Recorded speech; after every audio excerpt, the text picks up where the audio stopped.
തീരുമാനിച്ചിട്ടാണ് ഇവനെ തള്ളി പൊട്ടക്കിണറ്റിലിട്ടത്. കൊന്നുകളയാൻ തീരുമാനിച്ചിട്ടാണ്.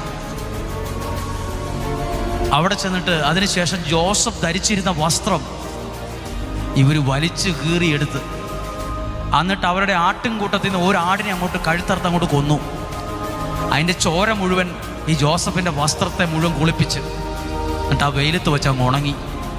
എന്നിട്ട് സഹോദരൻ പറയുവാണ്, നമുക്ക് നമ്മുടെ അപ്പൻ്റെ അടുത്ത് കൊണ്ടുപോയിട്ട് പറയാം, നിൻ്റെ മകനെ ഏതോ കാട്ടുമൃഗം പിടിച്ചു തിന്നു, വസ്ത്രം മാത്രം കിട്ടി, നിൻ്റെ മകൻ്റെയോ എന്ന് നോക്കുവിൻ. ഇങ്ങനെയാ മാര് നാടകം ഉണ്ടാക്കിയത്. നാടകം ഉണ്ടാക്കാൻ എല്ലാവരും വലിയ മിടുക്കന്മാർ. അന്നും ഇങ്ങനെ നാടകം ഉണ്ടാക്കാൻ വലിയ മിടുക്കന്മാരുണ്ടായിരുന്നു. ആ കഴിവൊക്കെ പലർക്കും ഇന്നും കിട്ടിയിട്ടുണ്ട്.